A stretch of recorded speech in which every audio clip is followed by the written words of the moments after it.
लोकसभा चुनाव के आखिरी और 7वें चरण की वोटिंग से पहले कांग्रेस नेता जयराम रमेश, पवन खेड़ा और सुप्रिया श्रीनाथ ने प्रेस कॉन्फ्रेंस कर भाजपा पर जमकर निशाना साधा। जयराम रमेश ने कहा कि हमने 77 दिनों में चुनाव आयोग से 117 शिकायतें की। इनमें 14 प्रधानमंत्री नरेंद्र मोदी, 8 शिकायतें सीएम योगी और 3 शिकायतें गृह मंत्री अमित शाह के खिलाफ की गई थी। इनमें से कई शिकायतों पर कोई कार्रवाई नहीं हुई। वहीं पवन खेड़ा ने कहा कि कांग्रेस ने न से न्याय के आधार पर अपनी बात रखी। वहीं नरेंद्र मोदी और बीजेपी ने मां से मंदिर, मंगलसूत्र, मटन, मुद्रा जैसे शब्दों के आधार पर अपना प्रचार किया। इन सब के बाद अब प्रधानमंत्री ध्यान लगाने चले गए हैं। जिस आदमी ने पूरे 10 साल लोगों का ध्यान भटकाया, वह अब ध्यान लगा रहे हैं। आबकारी नीति में मनी लॉन्ड्रिंग मामले में दिल्ली सीएम अरविंद केजरीवाल की जमानत कल 1 जून को खत्म हो रही है और उन्हें 2 जून को तिहाड़ जेल में खुद को सरेंडर करना होगा। इससे पहले आज उन्होंने डिजिटल प्रेस कॉन्फ्रेंस कर दिल्ली वालों के नाम भावुक संदेश दिया। केजरीवाल ने जनता से अपने बुजुर्ग माता पिता के लिए दुआ करने को कहा। साथ ही कहा कि भाजपा की ईडी जमानत का विरोध कर रही है। परसों मुझे सरेंडर करना है।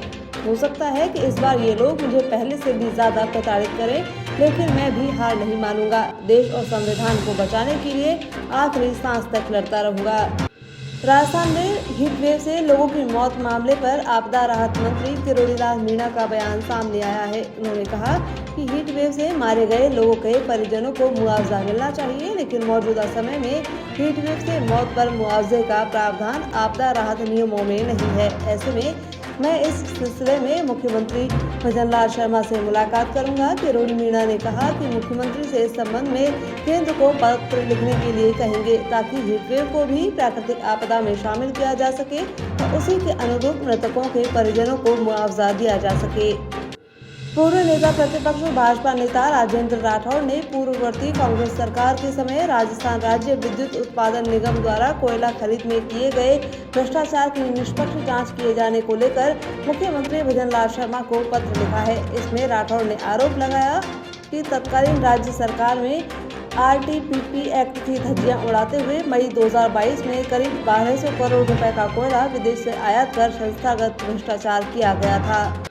प्रदेश में पड़ रही भीषण गर्मी और लू के चलते लोगों को काफी परेशानी हो रही है। ऐसे में कांग्रेस प्रदेश अध्यक्ष गोविंद सिंह डोटासरा ने राज्य सरकार को आड़े हाथ लिया। डोटासरा ने सोशल मीडिया पर वीडियो जारी कर कहा कि भीषण गर्मी और हीट वेव के प्रबंधन में भाजपा सरकार पूरी तरह विफल रही। वहीं अब हाईकोर्ट के आदेश के बाद मृतकों को मुआवजा देने से बचने के लिए मौत के आंकड़े छुपाने का पाप भी सरकार कर रही है। एसएमएस अस्पताल से चौंकाने वाली सूचना है, जहां हीट वेव से मौत के बाद करीब 40 अज्ञात लोगों के शव मोर्चरी में हैं। हर दिन करीब 20-25 अज्ञात लोगों के शव मोर्चरी में आ रहे हैं, लेकिन सरकार मुआवजा देने से बचने के लिए मौत के अलग अलग कारण बताकर 3 दिन के भीतर पोस्टमार्टम करके मामलों को निपटा रही है।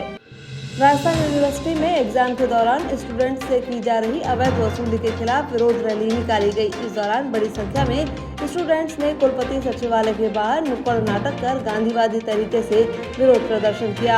स्टूडेंट्स ने कहा कि परीक्षा देने वाले छात्रों से मोबाइल फोन, बैग और अन्य जरूरी सामान रखने के नाम पर प्रति छात्र 20-20 रुपए तक वसूले जाते हैं। देखने में यह राशि बहुत छोटी लगती है, लेकिन इसी तरह विश्वविद्यालय हर साल विद्यार्थियों से लाखों रुपए की अवैध वसूली कर रहा है।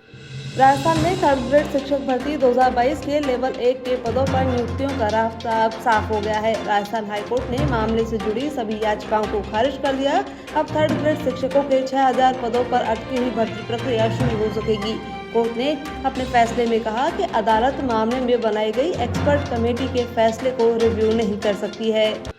टोंक में पानी की समस्या को लेकर बनवारी जी के चौराहे पर स्थानीय ग्रामीणों ने जाम लगा दिया। इसकी सूचना मिलते ही पुलिस और जलदाय विभाग के अधिकारी मौके पर पहुंचे और ग्रामीणों से समझाइश कर जाम खुलवाकर यातायात को सुचारू करवाया। इसके साथ ही जलदाय विभाग की ओर से इलाके की पेयजल व्यवस्था को भी सुचारू कर दिया गया। बता दें, पंप हाउस पर इलेक्ट्रिक फॉल्ट के चलते क्षेत्र में पेयजल सप्लाई बाधित हो गई थी। वहीं स्थानीय लोगों का दावा है कि बीते कई दिनों से क्षेत्र में पेयजल आपूर्ति ठप पड़ी हुई थी। नागौर के मेड़ता सिटी की नगर पालिका इन दिनों भ्रष्टाचार का अड्डा बनी हुई है। इस संबंध में जानकारी देते हुए नगर पालिका अध्यक्ष गौतम टांक ने बताया कि पूर्व में 2 नगर पालिका अधिशासी अधिकारी यानी ईओ ने एकल पट्टे में धांधली होने का आरोप लगाया, लेकिन नगर पालिका से एकल पट्टे की कई फाइलें गायब हो चुके हैं। वहीं नगर पालिका अध्यक्ष ने क्षेत्र में भूमाफिया का बोलबाला होने का दावा करते हुए कहा कि वे प्रकरण से जुड़ी सभी फाइलों की जांच करेंगे। सूरतगढ़ में राजस्थान मेडिकेयर रिलीफ सोसाइटी की बैठक आयोजित हुई। उपखंड अधिकारी सीता शर्मा की अध्यक्षता में CHC में बैठक हुई, जिसमें कई महत्वपूर्ण मुद्दों को लेकर चर्चा की गई। जानकारी के मुताबिक इस दौरान लेबर रूम और एक्स-रे रूम का कायाकल्प किए जाने और सामुदायिक स्वास्थ्य केंद्र के मुख्य गेट को फिर से बनवाने पर चर्चा हुई। उपखंड अधिकारी ने CHC के वार्ड और ट्रॉमा सेंटर का भी इस दौरान निरीक्षण किया।